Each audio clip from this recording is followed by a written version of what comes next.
Hello, this is Paul Chek. I hope you've enjoyed my Fastest Way to Health series, part 1 through 6. Today I thought I'd take you outside since we've had a lot of work on the blackboard and talk about a very simple exercise that comes from the family called brain gym exercises. You can look up brain gym on Amazon. There's a few books on brain gym exercises. Brain gym exercises are exercises that are used to integrate the right and left hemispheres of the brain.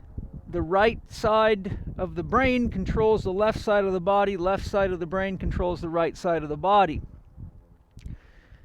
What you'll find is if you spend a lot of time looking at computer screens or doing things like gym exercises where you don't cross the midline, such as push-ups, bench press, squats, deadlifts, and any kind of the machines out there where you're doing knee extensions, hamstring curls, and all that, where you do not have a rotational movement or any need to cross the midline. For example, if you're doing a kettlebell crossbody swing, you go from here to there, so you're crossing the midline. If you're doing a kettlebell circle, you're crossing the midline, and that activity integrates the left and right brain hemispheres.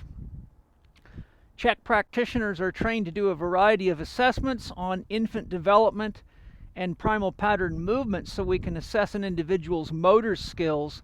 And we routinely find that when people are doing exercises that don't cross the midline or are sitting at computer screens, looking at computer screens all day, that the left and right brain hemispheres stop effectively communicating together.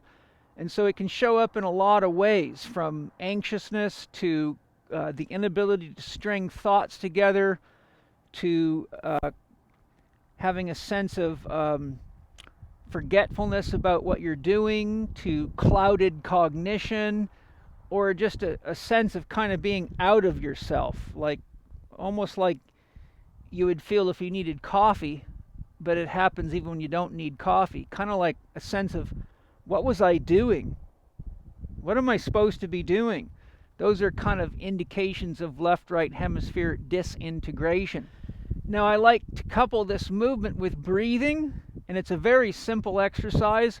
I often use it to warm up for filming, especially when I'm rushing and feeling like I'm kind of packing things in tight, which is not unusual.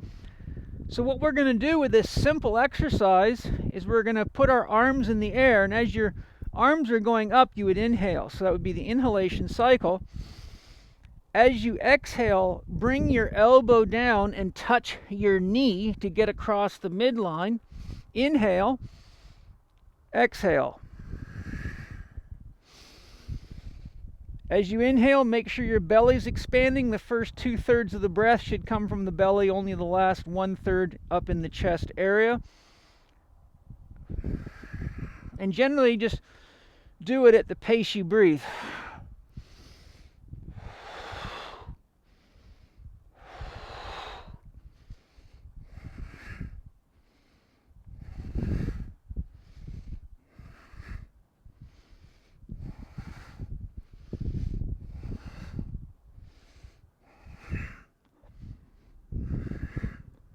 Now I've just done 10 reps. I like to do about 20 repetitions. And I find that about 20 repetitions time with breathing does integrate the brain hemispheres. If your balance is challenged, then just go a little faster so you can keep the movement going in a synchronous way so it's not broken up. You may notice I've taken my shoes off. One of the big things that causes disintegration of the hemispheres I've found is exposure to electromagnetic pollution and people not getting their bare feet to touch the earth with adequate regularity, which should be at least daily if possible. It's very, very important. Now, if your feet can't touch the dirt or grass, then concrete will connect you to the earth, stone will connect you to the earth. So even if you can go outside or on your front porch, the concrete is connected to the earth. So getting your feet on something made of earth, not carpet floors, linoleum, and synthetic or manufactured materials like that. And once you get your feet on the earth, it allows electromagnetic pollution to drain from your body down into the earth.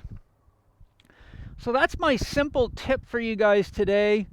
Just whenever you're feeling disintegrated, before you reach for coffee, sugar, or stimulants, oftentimes it's a combination of breathing and a lack of integration in the hemispheres. And you can literally just stand up at your desk if you've got no chance to get your feet on the ground, and you can inhale, exhale. Get yourself 20 good reps in. And if you don't have a grounding mat for your workplace or a grounding mat type sheet on your bed and pillowcase, highly recommend that. Also, if you're not already using the Aries technology to protect your phones, your tablets, and your computers, or even the card that protects your immediate workspace and gives you about a 6-foot radius of protection against electromagnetic pollution. Very important, very helpful technology in today's world. And if you're not familiar with Nicholas Pineault's work on electromagnetic pollution, I believe it's called the Tinfoil Guide to Electromagnetic Pollution or something along those lines. Penny can share the book on the screen. He's got a lot of fantastic information that'll help you in there too, because as I said, exposure to electromagnetic pollution can be disruptive to the integration of the brain. So have fun with your brain gym exercise. There's a bunch of them in the little brain gym books. There's a few of different books out there. I've got a few in my library. They're simple and easy to read. Try those exercises out. Many of these exercises are also congruent with the zone exercises that I have in my book, How to Eat, Move, and Be Healthy. So you might want to look at zone 6, which works with the eyes and gives you techniques that will be easy to use right at a desk if you're in a work environment where you want something that doesn't even require you to get out of your chair. Have a look at the Chek Institute website. We got lots of great stuff for you there, and we also have the blog at the Chek Institute, which is loaded with great stuff, free for you to access. And if you like that, you can get into some of my other more advanced training programs. Love to see you at a live workshop. Thanks for joining me. I'm Paul Chek.